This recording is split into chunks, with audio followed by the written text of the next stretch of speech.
Bonjour, bienvenue dans ce nouveau clip vidéo de KPRH, logiciel de gestion de ressources humaines édité par notre société Softwin. Dans ce nouveau clip vidéo, nous allons nous intéresser à la gestion des congés dans le cadre de notre ERP. Et donc, c'est un module important, parfois central, et qui est prisé par tous les gestionnaires de gestion de ressources humaines. Et donc, nous allons non seulement nous consacrer à expliquer le process de la gestion des congés, mais aussi toutes les autres indisponibilités, parce que si un congé, les congés annuels sont d'un droit consacré par le Code du travail, c'est aussi une indisponibilité pour les entreprises.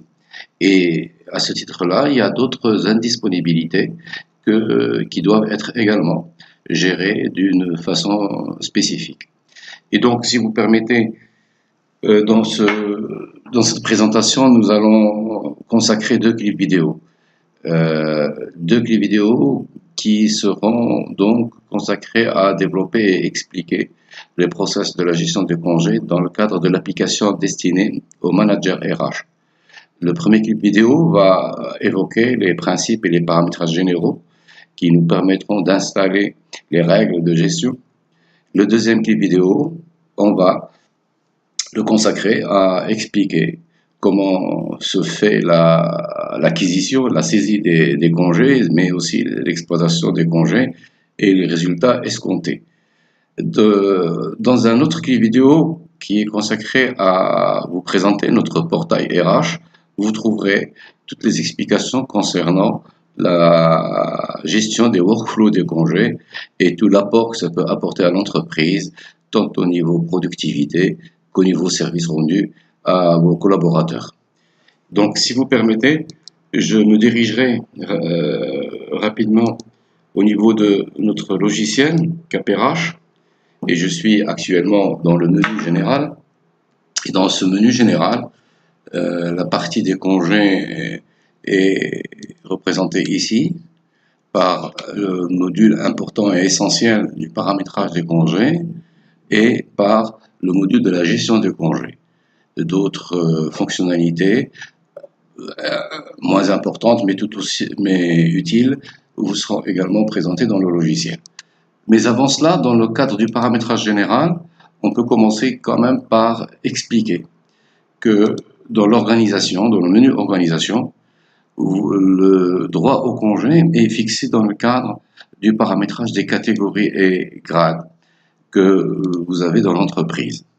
Et parce qu'il arrive que le droit au congé soit distinct d'une catégorie à l'autre. Et comme vous le voyez ici dans ce tableau, dans ce cas-là, vous avez des cadres supérieurs, des agents de maîtrise. Et pour chacune des catégories, vous avez un droit au congé qui peut être différencié et que vous pouvez modifier dans ce cadre-là, donc du paramétrage général. Donc si je modifie ici, vous avez le droit annuel au congé que vous pouvez fixer pour une catégorie. Vous fixez également le plafond report des jours de congé, c'est-à-dire quel est le plafond à ne pas, à ne pas dépasser en fin d'année, en fin d'exercice. Et à ce titre-là, j'ouvre une parenthèse pour dire que KPRH, dans son système de la gestion des alertes, va vous alerter pour toutes les personnes, notamment en fin d'année, où il y a un risque de dépassement de ce plafond s'ils ne prennent pas des congés. Et donc, les responsables RH devraient donc transmettre ces alertes aux responsables, aux managers et supérieurs hiérarchiques pour attirer leur attention sur ce risque de dépassement et donc d'avoir une gestion des congés et d'anticiper sur ce genre de problème. Dans le Code du travail au Maroc, il y a également la gestion des congés supplémentaires qu'on donne au titre de l'ancienneté dans l'entreprise. Et donc, vous pouvez également paramétrer ici que chaque 5 années, on peut donner 1,5 jours de congés supplémentaires tout en ne dépassant pas 35 jours, par exemple, pour cette catégorie de cadres supérieurs. Donc, tout ceci est ouvert. Je ne vais pas m'appesantir dessus. C'est relativement clair et vous pouvez le faire pour chaque catégorie. Bien entendu, si toutes les catégories ont les mêmes droits, eh bien, on aura les mêmes paramètres pour toutes les catégories. Donc voilà pour ce qui est du paramétrage du droit annuel au congé et ainsi que la gestion de l'évolution de ce droit en fonction de l'ancienneté de l'entreprise. Une fois qu'on a dit ça, on revient, si vous permettez, au module gestion des congés, après qu'on ait paramétré ces droits annuels. Et dans le menu paramétrage, dans l'option paramétrage, vous avez ici une fenêtre, un tableau, qui va vous permettre de définir l'ensemble des natures de congés ainsi que l'ensemble des indisponibilités que vous avez à gérer dans l'entreprise. Il est évident que le premier d'entre elles ou d'entre eux est le congé annuel dont on vient d'évoquer certains paramètres, notamment liés au droit annuel. Et donc, cette première rubrique est une rubrique qui est forcée, qui va être gérée en fonction du droit annuel. Et toutes les autres indisponibilités qui n'ont pas des compteurs à gérer, on va pouvoir les introduire également pour représenter une situation donnée. Par exemple, un congé payé, qu'on paye, et qui va être également retiré, du droit annuel du congé. Mais aussi, une absence prélevée. Cette fois-ci, ce n'est pas un congé, et c'est là où on tombe dans le cas de l'indisponibilité. Une absence exceptionnelle, un congé maladie prélevé. Permettez-moi d'agrandir cette fenêtre, que voici. Et donc, excusez-moi, une absence exceptionnelle autorisée, un congé maladie prélevé. Les congés maladie peuvent être des congés qui sont payés, comme ça peut être un congé maladie prélevé quand il y a une convention de l'entreprise qui dicte un certain nombre de règles de dépassement d'un nombre de jours de congé. Au-delà d'un plafond, on peut prélever. Un congé sans solde. Voilà les natures. Et là, vous avez tout le loisir d'ajouter toutes les catégories d'indisponibilité que vous souhaitez gérer. Eh bien, avant d'aller plus loin, pour chaque indisponibilité, pour chaque nature de congé, il y a un mode de gestion. Le mode de gestion, ici, on a quatre modes de gestion. Le mode ventilé, le mode déduit, le mode payé et le mode aucun impact. Que veut dire le mode ventilé? Le mode ventilé veut dire que lorsque vous allez saisir un congé, eh bien, au moment de la paye, ça va se répercuter sur le bulletin de la paye et le nombre de jours de congé qui a été saisi, 3, 4, 5, 10 jours, va être ventilé par rapport au nombre de jours de la période. Donc, si la période compte 26 jours de travail, eh bien, quand vous allez saisir 3 jours de congé, CAPERH va ventiler la période travaillée automatiquement en l'impactant, en diminuant les 3 jours. Donc, vous aurez 23 jours de travail, plus 3 jours de congé valorisés comme un salaire de travail. De même, alors que ici, le mode payé, c'est un congé qu'on donne en plus, c'est-à-dire qu'on paye un congé, c'est-à-dire que le collaborateur a travaillé ces 26 jours et on lui paye un congé. Pas nécessairement le solde de tout compte, mais un congé en cours d'année. C'est un peu illégal, mais ça peut arriver dans certaines entreprises. L'absence prélevée, qui est un mode qui va être géré avec le mode déduit, c'est-à-dire que ça va intervenir en déduction du salaire. Je reprends l'exemple d'un bulletin de paie. Là, une personne qui a travaillé 26 jours et s'est absentée 3 jours, eh bien, on aura 26 jours dans le bulletin de paie comme gain et une déduction comme retenue, donc déduite, de 3 jours. De même, imaginons également un cas où vous avez une absence exceptionnelle autorisée que vous donnez, que vous ne voulez ni valoriser ni déduire, c'est-à-dire qu'il n'y aura aucun impact sur le bulletin de paie. Ce ne sera pas déduit ni ventilé.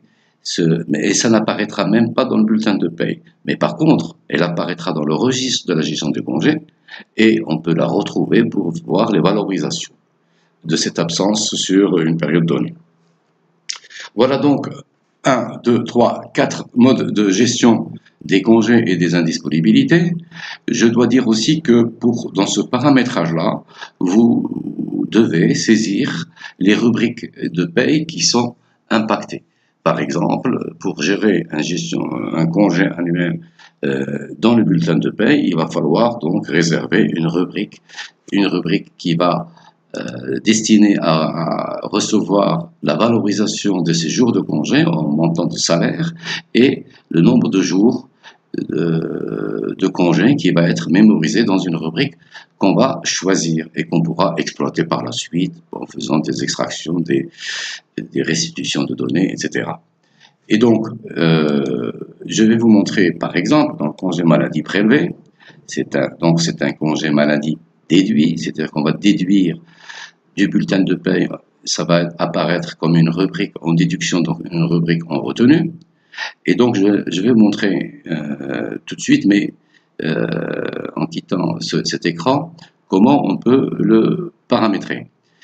Je rajouterai, avant de vous montrer cet aspect-là de paramétrage, je rajouterai quelques informations supplémentaires qui ne sont pas sans intérêt, à savoir qu'on peut décider de quelle indisponibilité qui doit être affichée dans le portail RH de CAPRH pour faire l'objet d'une gestion de workflow.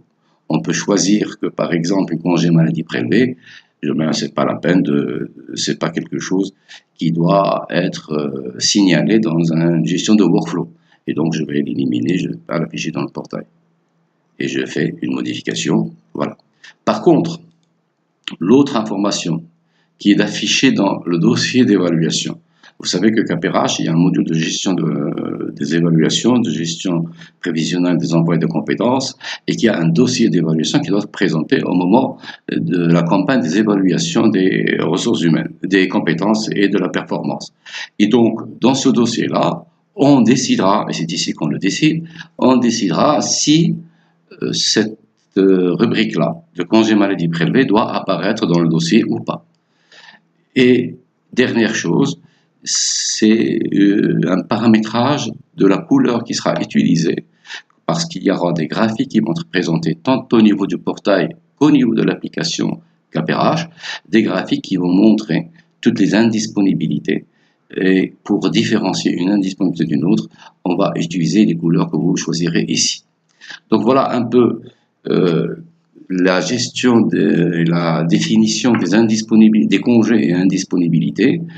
Et comme je vous l'ai promis tout à l'heure, on va juste faire un petit exercice rapide de voir comment on peut créer une rubrique qui va recevoir un montant valorisé du congé ou de l'indisponibilité et une rubrique qui va montrer dans laquelle on va mémoriser le nombre de jours de cette période d'indisponibilité. Je reviendrai tout à l'heure à cet écran pour vous montrer les autres paramétrages.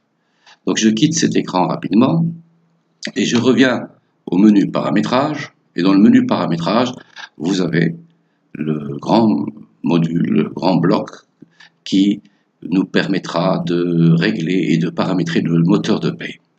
Et donc, dans le moteur de paie, on va aller dans le paramétrage rubrique de paie et nous avons ici un dictionnaire que je ne vais pas commenter aujourd'hui. Au fur et à mesure des clips vidéo, je reviendrai à ce dictionnaire des rubriques de paie.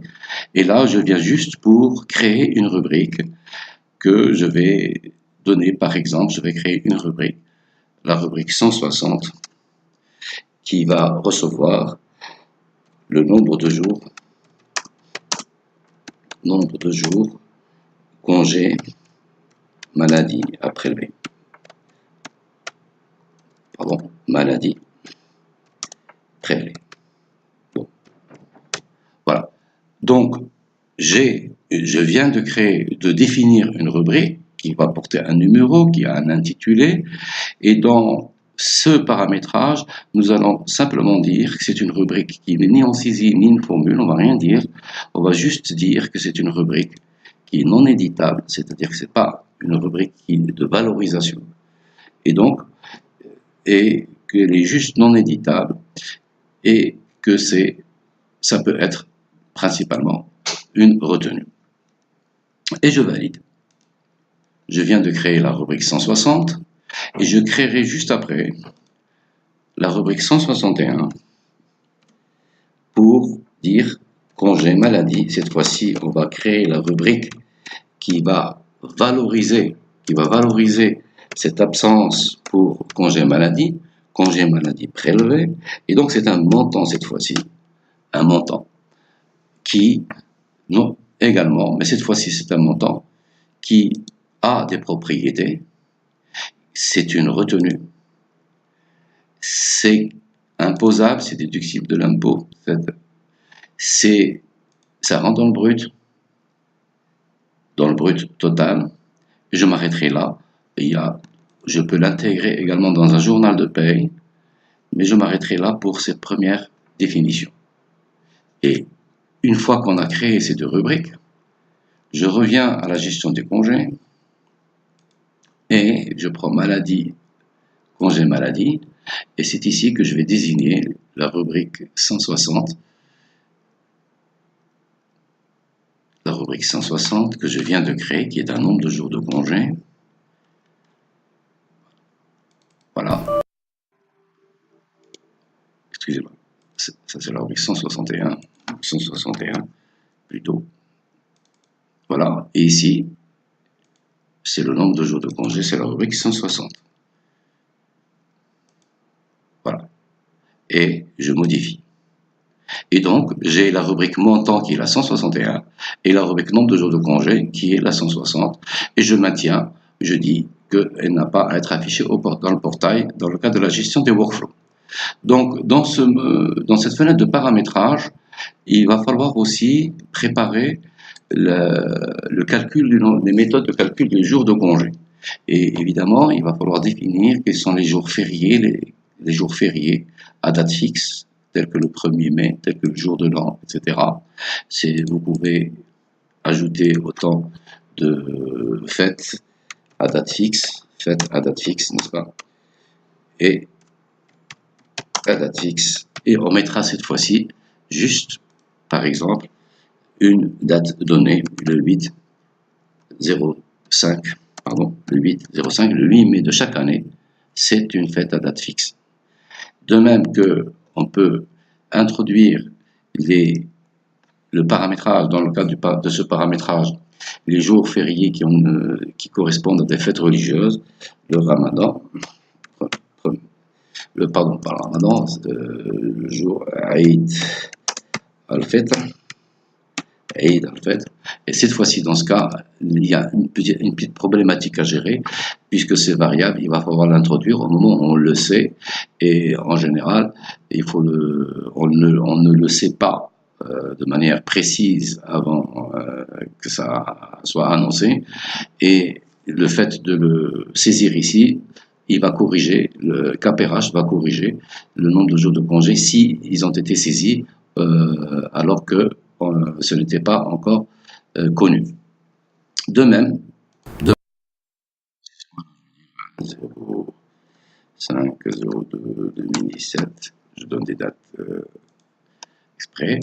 Et là, par exemple, je vais essayer de dire quels sont les jours de week-end qui ne comptent pas dans le cadre du nombre de jours de congé. Quand on va calculer une durée de congé de date à date, il va falloir exclure, comme c'est le cas ici dans cet exemple, le dimanche. Donc il faut écrire en toutes lettres dimanche, qui sera férié et exclu à 100%. Par contre, dans certaines entreprises qui travaillent le samedi matin, on pourra imaginer que le samedi va compter pour une demi-journée et donc on met un pourcentage de 50%. Voilà. Dans ce quatrième volet, KPRH va vous calculer les droits annuels en fonction des paramétrages qui ont été faits. Si vous vous rappelez, dans le cadre des catégories, on avait des catégories qui avaient 30 jours, d'autres catégories qui ont 26 jours, d'autres catégories qui ont 18 jours, et chaque personne, en fonction de son grade, va recevoir le droit annuel au congé qui se fait automatiquement. Et ainsi que le rythme d'évolution et les nombres de jours supplémentaires qui sont donnés au titre de l'ancienneté, comme ici, il y a 3 jours, 1,5 jours, en fonction de la date d'embauche. Là, j'ouvre une parenthèse également. Ce n'est pas toujours la date d'embauche qui dicte l'ancienneté, Il y a des entreprises où on peut recruter à une date d'embauche, mais que la date référence pour calculer l'ancienneté peut être une date antérieure. Par exemple, ce sera le cas de collaborateurs qui vont être intégrés dans le cadre d'un groupe de sociétés et à qui on accorde l'ancienneté qui correspond à la première entrée dans le groupe. Donc voilà. Une dernière chose pour terminer avec le paramétrage. Elle est importante, cet aspect-là, ce volet. Pour calculer des jours de congé, le congé annuel, on peut le calculer à la fin de l'année, mais il arrive souvent d'avoir besoin de calculer le nombre de jours de congé à un moment donné, notamment en cas de départ, et qui correspond donc à ce que vous savez très bien, le solde de tout compte. Et où, pour valoriser un congé, à un moment donné, à une date donnée, pour calculer une provision, par exemple, de congé, il va falloir déterminer comment on actualise, à quel prorata, avec quelle méthode on peut calculer le solde de tout compte ou le nombre de jours de congé actualisés. Et ici, Capera, je vous donne une panoplie de méthodes ou de variantes. Par exemple, on peut considérer que on calcule le prorata des congés en fonction du nombre de jours travaillés, y compris les jours de congés qui ont été pris. Ou, au contraire, on prend toujours le nombre de jours de congés, mais on ne compte pas les jours de congés dedans.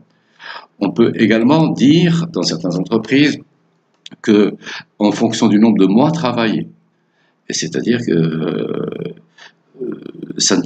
dans un mois qu'il soit travaillé entièrement, partiellement ou totalement, le mois est considéré comme un mois entier. Donc un mois entamé égale un mois travaillé. Ou bien on peut un peu diluer cet aspect-là parce que quand même, quand quelqu'un a été recruté le 30 décembre ou le 30 ou le 25 novembre, à la fin du mois de novembre, a-t-il droit à 1,5 jours de congé ou 3 jours de congé en fonction de son droit annuel ou pas? Et ici, on peut préciser si présent sur plus d'un demi-mois taux plein, sinon 0. De même, si présent sur plus d'un demi-mois taux plein, sinon 0,5 jours. Donc c'est une façon de réduire cet aspect extrême. Des cas extrêmes, c'est quoi les cas extrêmes? C'est des recrutements, quelqu'un qui rentre au milieu de mois et quelqu'un qui sort en milieu de mois. Et donc ces paramétrages concernent ces cas particuliers. Donc voilà un peu ce que Capérage permet comme paramétrage pour gérer tout le système de la gestion des congés. Et dans le prochain clip vidéo, nous allons attaquer la partie procédure, exploitation, saisie et exploitation donc des résultats de la gestion des congés avec ses graphiques, ses états de situation, les registres de congés, etc. En attendant, je vous souhaite une bonne journée et vous donne rendez-vous donc au prochain clip vidéo. Merci beaucoup et à très bientôt. Au revoir.